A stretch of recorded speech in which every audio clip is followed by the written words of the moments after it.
Welcome to Medieval History Channel 97, where the echoes of the past come alive. Step into the world of knights, castles, and forgotten legends as we journey through time together. Let history speak. How did people manage to sleep in the Middle Ages when there were no modern heaters to chase away the biting cold, nor the soft, comfortable beds we take for granted today? In those harsh, unforgiving times, a night's rest was not simply a given. It was a precious and rare gift. Every single moment of sleep was treasured like pure gold, a fragile sanctuary amid daily hardships, where survival itself was a constant challenge. Imagine stepping back into the dark, drafty halls and cold, humble huts of centuries long past, places where warmth was scarce and comfort was a luxury most could only dream of. Here, sleep was not just rest, it was an act of resilience, a small victory in the relentless battle against the elements and exhaustion. If you want to truly immerse yourself in the raw realities of medieval life and understand how even the simplest act, falling asleep, could become a heroic feat of endurance and hope, then subscribe to this channel. Together, we will journey through the echoes of history to grasp how the rhythm of sleep shaped people's days and their very existence. In truth, medieval people rarely enjoyed the uninterrupted sleep we know today. Instead, their night was naturally divided into two distinct phases. The first sleep began soon after the sun dipped below the horizon, when the day's labor finally ceased and the fire in the hearth flickered low. This initial stretch of sleep, lasting about 4 hours, was often the deepest and most restorative, a momentary refuge from the toils of the day. Then, as the clock of the night moved toward midnight or the early hours between 1 and 2 a.m., people would awaken for a time of quiet wakefulness, known as the vigil. Far from being unusual or troubling, this period was woven deeply into the fabric of medieval culture. During this sacred pause between dreams, many engaged in prayers, rekindled the dying embers of the stove, visited neighbors for brief company, or simply sat in thoughtful reflection beside the glowing coals. Others used this time productively, mending worn clothes, sharpening tools, or preparing food for the coming morning.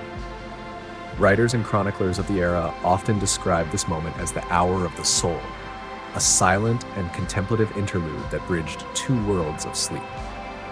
In regions like France and England, old texts reveal a belief that during this interval between the first and second sleep, God was closest to the people.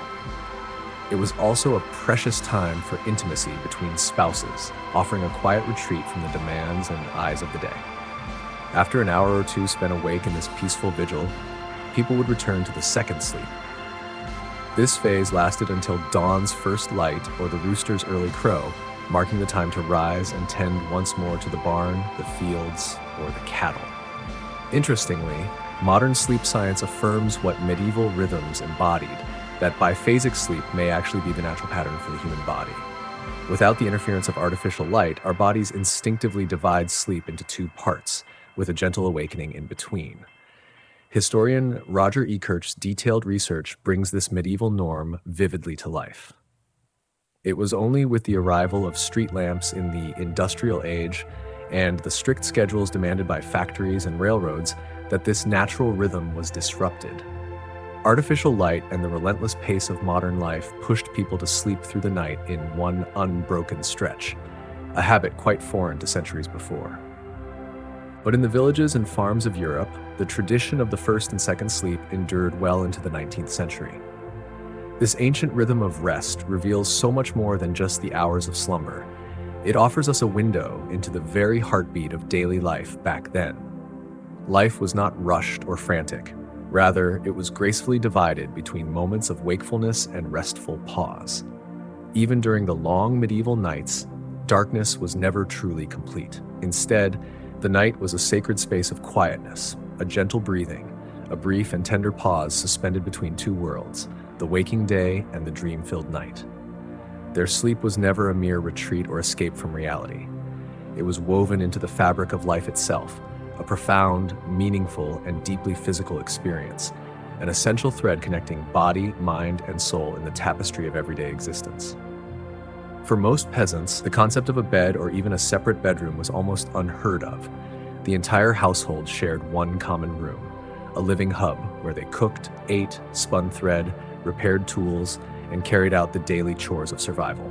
Along the walls, simple wooden benches or planks served as makeshift beds, while those who found no space there settled down on the cold, hard earthen floor itself. They slept clothed in the very garments they wore throughout the day. This was not for the sake of comfort, but a necessity born from the biting cold of the night.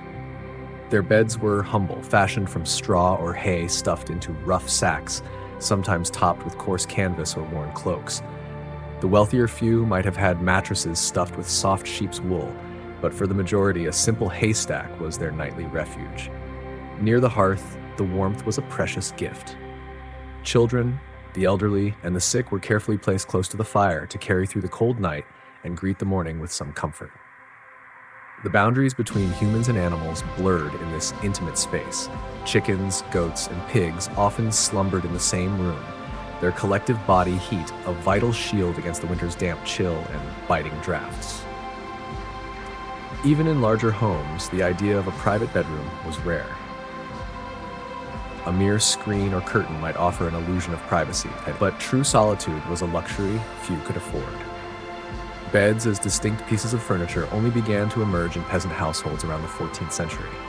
Even then, they were simple, low wooden frames, often lacking anything resembling a modern mattress, perhaps filled only with feathers or wool. Across southern Europe, it was common for peasants to sleep on stone platforms covered with mats or sheepskins. In the colder north, families sought shelter in the nooks and recesses of thick walls, where the lingering warmth from stoves offered some reprieve from harsh drafts. For infants, a practical solution was the hanging cradle, a simple burlap sack suspended from a sturdy beam, carefully positioned away from the ever-present threat of rodents. As night fell, doors were sealed with cloth or bundles of rags to keep out the cold and unwelcome visitors, while windows, if there were any windows at all, they were tightly shuttered with rough wooden planks, sealing out the cold night air and the outside world. The floors beneath were mostly simple earth, hardened by clay, cold and unforgiving to bare feet. So when dawn's first light crept through the cracks, the clothes people wore through the night had absorbed the dampness from the chill that settled deep into the walls. Rising from bed was never easy. Bodies stiffened and sluggish, weighed down by the lingering moisture and the slow warmth of the morning. Every tiny noise became magnified in the quiet common room. The rustling of a cloak, the creak of a wooden bench, the low murmur of whispered conversation, nothing went unnoticed. Yet, silence itself was never demanded or expected as a precondition for rest. Instead, what truly mattered was warmth, a soft, shared heat that wrapped around each person like a shield against the cold and the dangers of the night. The soundtrack of the night was a rich tapestry woven from countless familiar sounds. The soft, intermittent talking that drifted like a lullaby, the creaking of old floorboards and wooden beams settling in the darkness, the occasional snore rising from someone lost in a shallow sleep, and the crackling of embers still glowing faintly in the hearth. Sleep was never a solitary act. It was a collective experience, a deeply communal ritual that mirrored the shared nature of their daily lives, their work, their meals, and their very survival. Where stone or wood walls were absent, the lines between public and private blurred into invisible boundaries, shaped not by doors or locks, but by unspoken customs and the urgent needs of life. Privacy, as we understand it today, was a luxury the peasant hut could not afford. When night fell, the entire space transformed into a warm, breathing cocoon of bodies and breath and heartbeats pressed close together.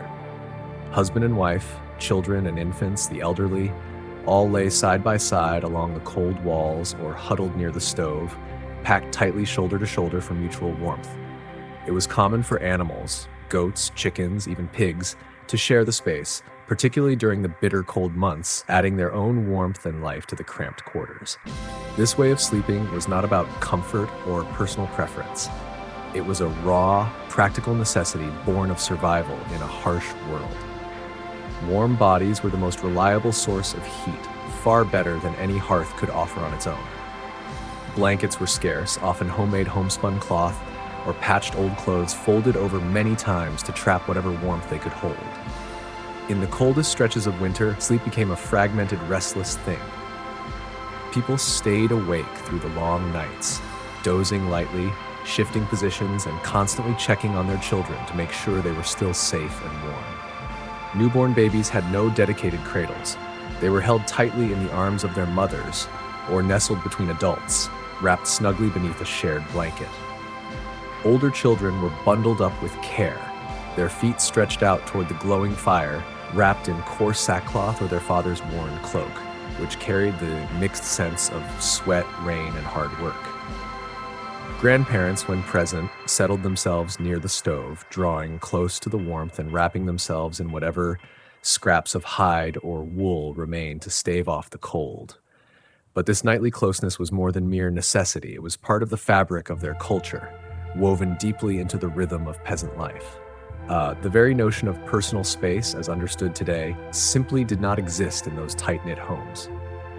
Even newlywed couples just beginning their journey together slept alongside the entire household, their only privacy a thin piece of cloth draped loosely over them. Among the nobility, conditions were somewhat different, yet the essence of shared space persisted. Multi-bedded chambers were common, and servants, tutors, and children always slept within close reach. In grand castles, it was not unusual for an entire suite of women, sisters, aunts, governesses, to share a single bedroom, their lives intertwined in proximity as much as by blood and duty. In the rooms for warriors or henchmen, there were long benches or simple beds. Men slept in rows, as in the barracks. Medieval morality did not see such intimacy as something shameful. The main thing was to follow ritual rules. For example, church regulations of the 13th century forbade a husband from touching his wife in bed during fasts. However, sharing a bed was a matter of necessity. No one was surprised if a mother and son or brother and sister slept on the same straw. Animals were also considered part of the household. A cow in a corner under a shed, a pig in a hole tamped with straw. Their breath and warmth served the same role as walls, which were often missing. Sometimes 2 or 3 families lived in long huts, and children who did not know each other grew up sleeping together in this shared space. Such a joint sleepover created a special bodily awareness. Everyone knew where their hand was, where not to push the grandmother, and not to push the child. Laughing, talking, coughing, and whispering went on into the night. Everything was part of this lively, many-voiced dream. It was only in the dead of night, when everyone finally fell asleep, that quiet came, a lull in which breathing and the crackling of embers could be heard. It was not just a dream, it was a form of kinship, tired and strong, rooted in body and labor. And even if no one dreamed as well as a person in the 21st century, every morning they woke up together and carried on. In a medieval village hut, there were no feather beds or springs. Instead, anything that could soften the stiffness of boards or compacted earth was used. The most common was straw. It was placed in sackcloth, old linen, or simply piled on the floor. The straw was rarely changed, once a season, sometimes even less.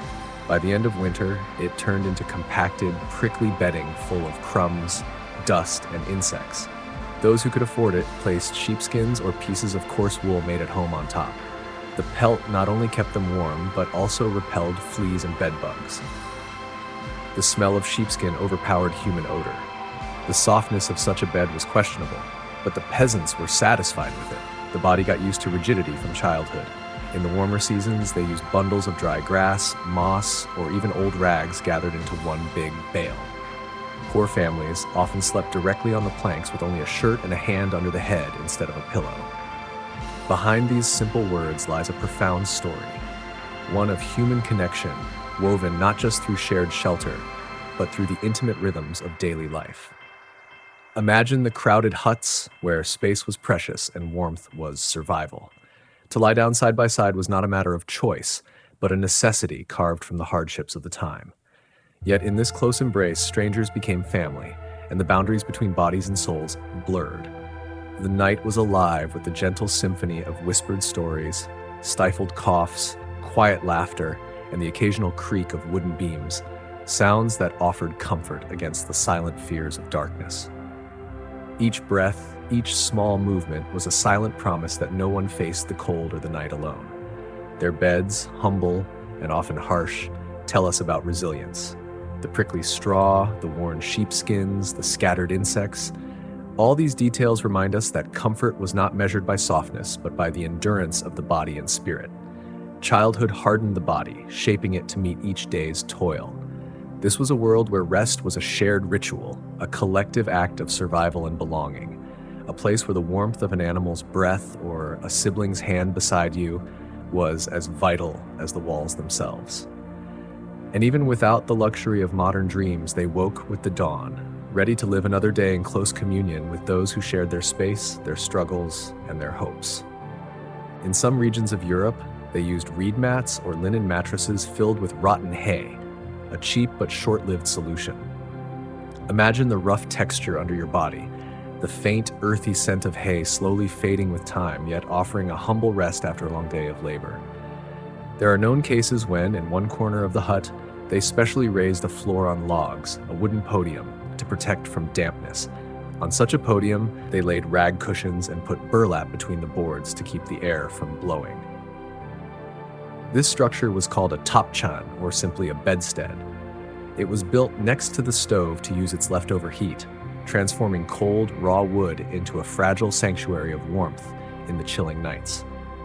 Wealthy townspeople had real beds in their homes, but even they were often without a mattress as we understand it today. A large canvas bag stuffed with feathers or wool, if available, was often used. But even such feather beds required regular beating and airing, otherwise parasites would breed and a rotten odor would appear. The care that went into maintaining these beds reveals a tender attention to comfort, despite harsh realities, a quiet battle against discomfort and decay fought every day. Sometimes wattles were used, sleeping nets stretched on a wooden frame on which straw mats were placed. Such structures were especially popular in southern Europe, where less insulation was needed. One can almost picture the gentle sway of these nets, cradling weary bodies beneath a warm sun or cool breeze, a simpler kind of comfort shaped by the climate and the land. Monasteries and soldiers often used coarse cloth sacks filled with dry earth or ashes when on a campaign. The planks themselves, especially in cold buildings, did not keep heat well and easily froze. So, an additional layer of cloth was often placed under the feet, a small but vital shield against the creeping cold. To avoid back pain, they used special padding, twisted bundles of wool that were placed under the lower back, showing how, even in the hardest conditions, human ingenuity sought to ease suffering. In northern regions, for example in Scandinavia, boards were used, on top of which skins of northern animals were placed: moose, bear, wolf. Such skins were saved, passed down, and used only in the harshest winter or for children. There is a quiet dignity in these preserved skins, relics of survival, symbols of respect for the wild and the season's unforgiving demands. The Slavic lands also used homemade flooring made of hemp wool, and rags, often with traces of soot and kiln dust. This way of making a bed was not only a forced measure, but also part of folk craftsmanship. Housewives sewed the bags themselves, dried the straw, stuffed and cleaned it. It was they who chose which herbs to add to the hay, chamomile, wormwood, or St. John's wort, to repel insects and help sleep better. Their care was an act of love and protection, weaving nature's gifts into everyday life, blending necessity with tenderness. This mattress was not durable, but was the result of experience, adaptation, and peasant ingenuity. It did not have the coziness to which descendants have become accustomed. But it had what was needed to sleep after a hard day: warmth, though rough, and fatigue, which put one to sleep faster than any comfort. They slept deeply, body to body, surrounded by the smells of the earth, animals, and the stove, knowing that tomorrow there would be work again and straw again. In winter, medieval man did not know down blankets or fleece. He covered himself with whatever he managed to save, sew, or get during the summer. The most common were old woolen capes, traveling cloaks, and scraps of coarse linen inherited from parents. Layers of history, warmth, and survival folded into every night's rest. If the cloth was too thin, it was folded in several layers, tied with a rope, and placed on the chest, legs, or back to keep at least a little warm. Peasants often used sacks made of linen or hemp from grain or flour, carefully turned out and stuffed with straw or rags. Some families collected scraps of old clothes and sewed them into patchwork blankets, in which every patch was a reminder of hard times. Handmade woolen sheepskins were considered almost a luxury, especially if they were whole and soft. They were kept as an inheritance. In the north of Europe, skins of larger animals were used: goats, wolves, bears, warm but heavy, with a characteristic odor and fatness. They not only kept people warm, but also repelled insects, making them especially popular in winter in huts where fleas often lived. Women dried and treated the hides according to their own recipes. Some rubbed them with salt, others with bark tinctures to kill the odor. Sometimes even straw mats were used. They were placed not under the body, but on top as an insulating layer, especially during severe frosts. It was known that dry straw was warming, and when combined with cloth, it created an almost complete blanket-like layer. Some sewed long sleeves of cloth and stuffed them with wool or hay, and laid them along the body to avoid heat leakage at the edges. In monasteries and the homes of the wealthy, thick woolen fabrics such as cloth or drab were used, either purchased from weavers or exchanged for food. These blankets were often dyed in dark colors such as maroon, brown, and blue, because they lasted longer and seemed warmer. In the winter months, monks covered themselves with long robes even at night because blankets were scarce, and the cold was almost as harsh as in the fields. Often, the whole family was covered with one big cloth, under which they climbed together, lying tightly against each other. The warmth was transmitted by their bodies. The children were tucked in between their parents or under a blanket wrapped up with their heads like a cocoon. Otherwise, their cheeks would freeze. Life in those days was far from easy, especially when the biting cold of winter seemed to seep into every layer of skin. When the cloth was too thin to keep warmth, people didn't hesitate to fold it multiple times, securing it tightly with a rough rope, placing it carefully on their chest, legs, or back, just to hold on to a fragile thread of heat. The peasants, who spent their lives tied to the fields, made use of linen or hemp sacks originally meant for grain or flour. They would turn these sacks inside out and stuff them with straw or scraps of fabric, turning what was once simple into a shield against the cold. Patchwork blankets, sewn together from old, worn-out clothes, became much more than just bedding. Each patch carried stories of hardship, resilience, and family unity. Handmade woolen sheepskins were treasures, considered nearly luxurious, especially if they remained whole and soft. These were precious heirlooms, passed down through generations. In the frigid northern parts of Europe, skins from larger animals like goats, wolves, and bears were used. Heavy and warm, with their distinct smell and oily texture. They not only guarded against the cold, but also kept away pesky insects, making them invaluable during harsh winters when fleas often infested the huts. Women played a crucial role in preparing these hides. Their secret recipes involved rubbing salt or bark tinctures to soften the leather and remove unpleasant odors, preserving the hides for months to come. Sometimes, simple straw mats served as insulating layers, not placed under the body, but laid on top during the fiercest frosts. It was well known that dry straw had warming properties, and when layered with cloth, it formed a nearly complete blanket, shielding the body from the cruel chill. Some even sewed long sleeves filled with wool or hay and laid them alongside their bodies to prevent heat from escaping through the edges. In monasteries and wealthier homes, thick woolen fabrics like cloth or drab were prized possessions, acquired by purchasing from skilled weavers or exchanging food. These blankets were often dyed deep, rich colors, maroon, brown, and blue, colors chosen not just for beauty, but for their longevity and the comforting sense of warmth they evoked. During the coldest months, monks would wrap themselves in long robes even through the night because blankets were scarce, and the cold was nearly as relentless indoors as it was in the open fields. Often, entire families huddled beneath a single large cloth, climbing under it together, pressing close to one another. The warmth was shared, passed from body to body. Children were nestled between parents or tucked under the blanket, wrapped so tightly their heads resembled cocoons, otherwise the freezing air would sting their cheeks red and raw. In this way, amid seemingly endless cold, people found simple yet profound ways to hold on to warmth and life itself, through resourcefulness, care, and the deep human need for closeness and protection. In especially hard winters, goats and puppies were also taken under the blanket. Any warm creature could help keep warm. There was a belief that if you shared a shelter with someone, winter would not take you. This folk wisdom was passed down in tales and proverbs. During those harshest months when the cold crept relentlessly into every corner, families would gather close not only to each other, but also to their animals. Goats, puppies, any small body that radiated even the faintest warmth were welcomed under the blanket. It was more than just seeking heat. It was an act of shared survival, a tacit understanding that togetherness could defy the biting chill. People believed, deeply and simply, that if you shared your shelter with another living soul, winter's cruel hand would spare you. This wisdom, passed through countless generations, lived on in the songs sung by the hearth, in the proverbs murmured before sleep.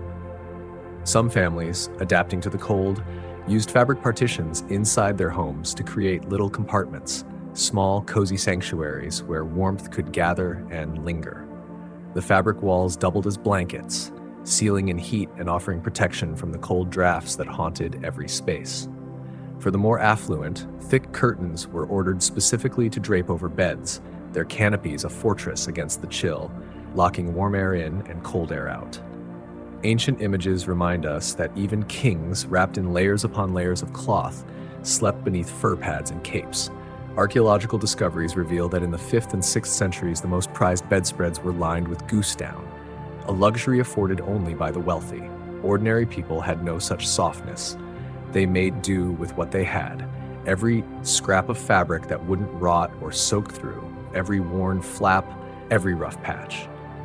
This harsh way of living sparked creativity and resilience. In this reality, warmth was not found in comfort or luxury, but in layers, in remnants salvaged and reused. It was found in the close bodies of loved ones, in skins and old jackets piled atop one another. Warmth was a product of labor and proximity, of knowing how to pile on everything available, from a faded shirt to a piece of burlap sackcloth. Even half a sheepskin or a simple rag could become a precious blanket when the world outside froze and the stove's fire died down. And in spite of all this, sleep still came because my body was tired to the limit, and my head knew that I had to get up again in the morning. So he had to cover himself as best he could and sleep under a skin, under a cloak, with a dog at his feet and the cold outside the wall. When winter crept in before sunset and the walls began to breathe ice, people searched desperately for ways to keep warm, long before stove warmers were invented. One of the simplest and most reliable methods was placing hot stones or bricks in bed, an essential ritual of winter survival. Heated in the stove or over open fire, these stones were carefully wrapped in rags, old cloth, burlap, or animal skins to prevent burns. Then they were placed near the feet or in the middle of the bed minutes before sleep, warming the straw, boards, or skins beneath. On the coldest nights, bodies pressed directly against them, holding tight to every last degree of heat before it slipped away into the silent, dark night. In the north of England and Scandinavia, this method was considered almost a ritual and even had its own rules. Children got a smaller stone, women 2 small ones. Peasants often used bricks from destroyed stoves or stones from the river, flat and rounded. Such bricks heated up quickly and cooled down slowly. Historians have found traces of soot on old blankets and boards, indicating that such techniques were often used. Stones not only warmed the body but also protected it from dampness. If the bed was wet, their heat evaporated the excess moisture. This was especially important in thatched or earthen dwellings where water could come from below. Cold could come from all sides. Some families put a few hot stones in large pots and left them in the headboard, a kind of heating for the night. In monasteries and castles, more sophisticated variants were used. Metal foot warmers, boxes with coals wrapped in cloth, which later became the bed warmer. But metal was rare in peasant homes, so stone remained the main helper in the winter struggle for warmth. Women were careful to keep order. To prevent children from getting burned, hot stones were placed in the far corner of the bed and covered with thick cloths. Sometimes the stones were used during the day. They were placed on knees while spinning or mending nets, especially for old people or those who could not stand the cold well. In winter campaigns, soldiers took smooth stones with them to warm their hands during halts. At night, they were placed under their cloaks on the ground. There is evidence that during the 100 Years' War, soldiers of the Anglo-Norman armies used a similar method of heating in camps. In Russia and Eastern Europe, Hot stones were used in baths and in everyday life. They were called lesni or kamea, depending on the region. Some herbalists even insisted on treating pain with hot stones. They applied them to the stomach, back, or feet if it was a cold sore. This method was considered reliable and proven. The stone did not require fuel, did not die out quickly, and did not smoke. Unlike open fires, in the harshest winters when ponds froze and beams cracked, it was stone, a simple, unmovable block that became man's ally. It memorized the fire, stored it under the flesh of its weight, giving it away slowly like a memory of a day gone dark. It was the old, almost forgotten language of heat passed by hand from furnace to bed, from body to body, from age to age. The stone lay under the old cloak, and in its heat was not only physical protection, but a small sign that the cold could be outwitted. Warmth extracted from stone was not a luxury. It was a skill that held winter nighttime peace and survival itself. This ancient, almost sacred dialogue between stone and skin, between cold and warmth, was carried silently through generations, like a whispered promise in the darkest hours of night. It was the knowledge of how to guard oneself against the relentless bite of winter, the quiet art of enduring when all else seemed to surrender. While the flames smoldered in the stove and the blizzard tore the world to shreds outside the window, the stone inside the cloth cooled slowly, taking the fear of the cold with it. In that slow cooling, there was a kind of gentle victory, a small, steady rebellion against the harshness beyond the walls. The stone became more than just a tool. It was a guardian, a silent witness to the fragile human battle for warmth, comfort, and life. In dark, unheated dwellings, the cold crept in at sunset, penetrating through gaps in the walls and the stone floor. That is why sleeping in a tunic, woolen shirt, tight pants, and even boots was considered a common practice, especially among peasants. Each layer of clothing was a shield, woven not from fashion but necessity. It was the armor against an enemy unseen but deeply felt, the creeping chill that threatened to steal rest and vitality. Even in rich houses where there was a hearth and thick walls, it was not always possible to warm all the rooms, so people covered themselves with clothes as an additional layer. The boots not only kept their feet warm, but also protected them from the dampness that came up from the floor, especially if the floor was earthen or lined with damp boards. Every piece of worn fabric, every thread counted, guarding bodies as though they were treasures. At night, they were loosened but not removed completely to keep warm, especially when sleeping on bare straw or with animals in the same room. Many sources, from monastery statutes to peasant chronicles, mention that clothes were not taken off not only at night, but sometimes for weeks. This was not mere discomfort, it was survival carved into the rhythm of daily life. It was not so much a habit as a forced measure. To undress meant freezing, and changing clothes happened only on bath day, once a week. In cold seasons, even small children went to bed in what they had spent the day in. Sometimes only a cloak or an old hide was added on top. There were no night clothes as such. There was no special concept of pajamas, and the shirt for sleeping was the same as for work. Sometimes the rich allowed themselves a change of tunic, but the poor had no choice. They had one, at most two shirts for the whole season. This harsh reality reveals a deeper truth about endurance, about how human beings, even when stripped of comfort and warmth, found ways to persist, to protect, and to hope. In these layers of cloth, in the stubborn warmth of stone, lived the quiet, fierce spirit of survival, echoing through the centuries as a testament to the power of simple, enduring resilience.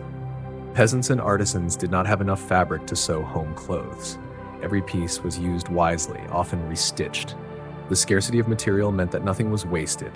Each scrap of cloth carried the weight of countless repairs, worn edges carefully mended by hands that knew the value of every thread.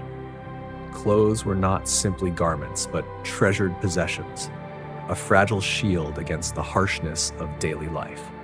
Darned boots were especially important in winter because even in the morning one had to go out into the yard at once without time to warm up. The cold was merciless, biting through flesh and bone with relentless insistence. Sometimes it was necessary to go out at night for water, to tend cattle, to visit neighbors, or answer a call.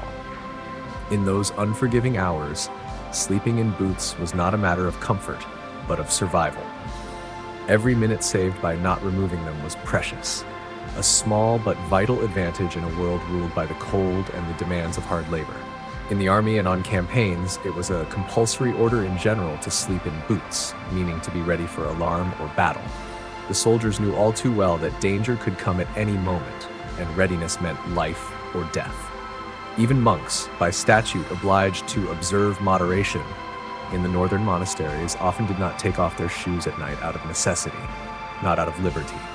The cold seeped through the stone walls and wooden floors, making warmth a rare and cherished commodity. Historian Jacques Elgo mentioned that during the winter months, monastery cells were as cold as village huts, and the brethren slept in work clothes. In the records of the English chronicles of the 14th century, there are mentions that after a plague epidemic and a sharp cold snap, peasants began to sleep directly in street clothes. This was no mere habit, but a silent testimony to the harsh realities of life, where the battle for warmth was fought not just outside, but within the very walls of their homes. Fur capes, old tulips, sheepskins, all of these were put on top of the main clothes, creating a multi-layered protection from the night's cold. It was believed that the body itself would warm up the clothes, especially if lying down with legs bent and arms pressed to the chest under a cloth or a cloak. This was a dance of survival, a delicate balance of holding on to every shred of heat, wrapped tightly as if in an embrace of protection against the unforgiving chill. Domestic advice from elderly village women even included recommendations on what clothes were best to sleep in to avoid catching cold. Their wisdom, passed down through generations, was a map to endurance, a guide to surviving long, merciless winters. Sometimes boots were taken off at night and placed under the head as a pillow, but more often they were left on, especially if the floor might be damp or cold. This small detail reveals much about their lives, how every action was imbued with practicality, born from necessity. It was practical because in the morning the dwelling became especially chilly, and it was almost impossible to warm up the body from scratch. Many people knew that to get sick at night meant to lose the strength to work, and in those times, one could not survive without work. The night was not simply a pause, but a continuation of struggle, a time when the cold sought to steal vitality and hope. So the habit was born, inherited from the fear of the cold, of keeping on everything that warms and not losing a single bit of warmth. Sleeping in clothes and shoes was not wildness, but an ancient survival strategy tested by centuries and thousands of bodies curled up on the straw by the stove corner. It was a testament to human resilience, an unspoken ritual of endurance and quiet strength, the small, steadfast defiance of those who refused to let the cold conquer them, night after night. And even when the first light of morning crept into the room, the heavy clothes clung to the body like armor, shielding against the relentless cold that sought to invade every corner. True rest was a rare visitor in the medieval household. Nights were fragmented into anxious slumbers, constantly interrupted by itching, rustling noises, and the harsh coughs that echoed in the stillness. People slept with half-open eyes, ever alert to the slightest disturbance, the sharp bite of a flea, the faint rustle of rats scurrying in shadowed corners, or the stealthy approach of some nocturnal creature inching toward the hearth's warmth. Bedbugs lurked in every crevice, inside wooden boxes tangled in the hay, nestled behind beams, and burrowed deep within the headboards. No folk remedy, no matter how time-worn, could banish these pests for long. No peasant dared call his home truly clean, not out of neglect, but simply because controlling the swarm of insects and rodents was an impossible task. Frozen floors, the smell of animals in nearby stables, pools of standing water, and rotting straw created a perfect haven for these unwelcome guests. Ancient chronicles and monastery records tell of the use of herbal infusions, wormwood, juniper, and other strong-smelling plants, fired as fumigants to try to drive away parasites. But insects proved stubborn and resilient. Any relief was fleeting, and after a few nights, the pests would return as if nothing had been done. Even in the grand castles of the nobility, servants were tasked with scraping fleas from beds before the lord would lay his head, despite the presence of soft pillows and expensive fabrics. Dirt was the constant companion of all, from peasants to knights, clinging to clothes, bedding, hair, and skin alike. Sleep became less a time of rest and more a refuge amidst dust and soot. Bathing was a rare luxury, especially during the long, harsh winters. Bodies were coated in layers of soot and sweat, making them irresistible to parasites. Nobles might bathe once a week, but in many villages, washing in winter was deemed dangerous, even harmful. Illness spread like wildfire. Colds, coughs, fevers, rashes, and pustules were everyday realities in cramped, suffocating rooms. Sharing a bed or even a single room with a sick person almost guaranteed one's own infection, yet there was simply no alternative. Sleep in this world was never truly peaceful. It was a fragile, fleeting reprieve in a relentless struggle for survival. Nights after harvest were especially perilous, a time when weakened bodies, drained from labor and fatigue, became vulnerable to unseen dangers. Church records solemnly recount the heartbreaking reality of childhood deaths, caused by suffocation in the night, fevers that crept silently, or the painful bites of insects. Tragedies tragically common and deeply mourned. Even adults faced the night with trembling hearts, reluctant to lie down without first uttering prayers, for it was widely believed that night belonged to the devil, a time when shadows lengthened and crept ever closer. For those frail or ill, desperate measures were taken. A bowl of vinegar or ashes might be placed by the bedside, not merely as ritual, but in earnest hope to repel the prowling rats or at least slow their approach. Rats were more than pests. They carried disease and were known to bite exposed skin in sleep, especially where crumbs of bread betrayed an invitation. The devastating plague of the 14th century only deepened these fears, and even monks devoted to faith and ritual asked that kindling be placed beneath beds as a ward against unclean forces. In some European regions, a knife or iron staple was fixed at the headboard, not for battle, but as a talisman against sickness and evil spirits. Daily rituals of shaking out coverlets and straw weren't about cleanliness alone. They were acts of desperate defense, attempts to rid bedding of moisture and insect infestations. Yet the night's dampness returned inevitably, bringing with it decay and the shadow of fresh illness. Thus, sleep was a wary state, an anxious vigil rather than peaceful rest. Every sound, every whisper of air, stirred alertness. The body could rest only partly, while the mind stood watch like a sentinel guarding a fragile fortress. In this tension, the slow hours of darkness dragged on, heavy with worry and the fragile hope of surviving until dawn, unbitten, unchilled, unscarred by new afflictions. Night in the Middle Ages was riddled a sanctuary. Instead, it was a realm of fear and mystery, where the laws of the day yielded to unknown and menacing forces. As the sun set, the veil between worlds thinned, and it was said that the spirits of the dead, demons, witches, and shadowy beings roamed freely, held at bay only by the fragile glow of daylight. To shield themselves from unseen evils that prowled in the shadows of night, people recited prayers before surrendering to sleep. Most commonly, the paternoster, a humble yet powerful string of words seeking divine protection. This simple ritual was a lifeline in the darkness. At the headboard of each bed, sacred objects stood as sentinels, consecrated salt sprinkled like a barrier, a bundle of St. John's wort resting quietly with its healing fragrance or, if fortune allowed, a single drop of holy water. Some families drove iron nails, forged in the shape of into their doors, believing these talismans could repel malevolent forces.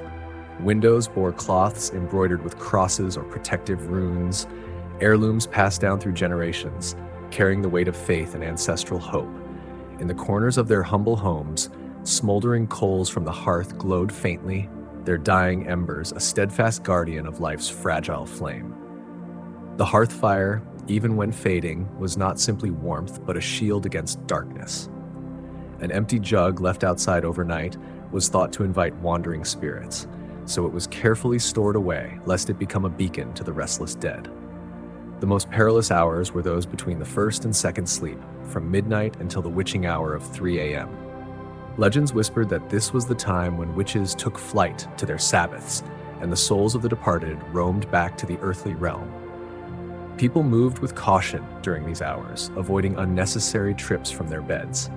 Should they rise, a lit candle was clasped tightly, prayers murmured as a protective veil against the lurking unknown. In some villages, an act of mercy and self-preservation intertwined as a piece of bread was left upon the windowsill, an offering for wandering souls seeking comfort and a subtle plea to keep harm at bay. These gestures reflected a world where the spiritual and the physical intertwined deeply with daily life. Monastic scribes chronicled strange nocturnal assaults, suffocation, overwhelming terror, and vivid hallucinations, all blamed on demonic visitations. Today, scholars recognize these as episodes of sleep paralysis or night terrors, but to medieval minds, they were tangible proof of the devil's presence prowling near. Stories endure of individuals waking with scratches and bruises, marks believed to be inflicted by demons or heralds of witchcraft. There are records of husbands and wives accusing one another of dark magic, fueled by shared nightmares and the unseen terrors of the night. Villages employed night watchmen, not only to protect against thieves, but also to safeguard against malevolent spirits. Armed with crosses or consecrated staffs, these guardians patrolled the streets, reciting prayers aloud, their voices weaving a fragile shield of hope and security across the sleeping community. Children were forbidden from gazing out windows after sunset, warned that meeting the eyes of a spirit would seal their fate. An owl perched at a window was an ominous sign, casting a shadow of dread over the household and sinking hearts into heavy silence. Even the mournful howling of the wind was heard as the wails of lost souls or messages from beyond the veil. This was medieval sleep, a battleground not only of physical rest but of spiritual warfare, where every night demanded rituals, protection, and inner courage. The invisible forces were believed to be near, ever watchful, ever waiting. And so, morning came with a profound sigh of relief and a prayer of gratitude. Another night had passed, and the darkness had spared them once more. In times of war and famine, sleep became an unattainable luxury, especially for men called to arms, whose rest was short and restless. On the battlefield or in ruined villages, people fell asleep for just a few hours, if they could close their eyes at all, because constant tension and fear kept them from relaxing. Medieval chronicles often mention stories of soldiers sleeping upright in their armor on piles of rocks or earth, waiting for a new battle or a surprise enemy attack. Hunger only made matters worse. Exhausted bodies could not afford proper rest, and empty stomachs squeezed the inside so that sleep became painful and shallow.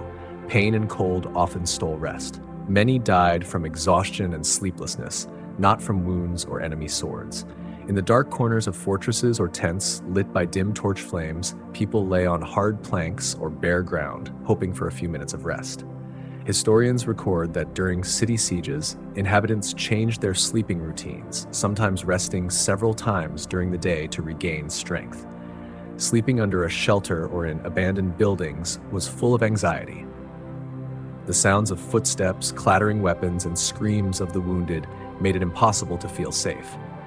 For peasants whose houses were burning or destroyed, sleeping often meant keep warm next to the fire, without even a chance to lie down comfortably. The psychological strain on warriors caused frequent nightmares and insomnia. The lack of stable shelter and basic warmth made rest almost impossible. Many chronicles report cases where even in camps, the wounded and sick could not find rest. Epidemics and infections left no room for sleep. In conditions of constant threat and need, sleep became a brief respite necessary for survival, but far from guaranteed. Some warriors carried small bags of herbs, hoping the smell of lavender or chamomile would help them sleep for a little while. The elders and women who remained in the villages tried to maintain order and make sure that the young had at least some rest, for endurance determined the fate of the entire community. Even religious rituals took on a special significance at this time, as prayers before bedtime were the last hope for peace and protection. This harsh reality paints a vivid picture of nights steeped in fear and exhaustion, where rest was never a simple or peaceful act, but a desperate, fleeting refuge. Imagine the heavy weight of armor, the gnawing emptiness of hunger, and the ceaseless noise of war echoing in every corner. Sleep, if it came, was fragile, broken by nightmares or the cry of distant alarms. Yet amid the chaos, the human spirit persisted. The prayers whispered in the dark, the faint sense of calming herbs, and the steadfast care of those left behind spoke to a resilience that transcended physical hardship.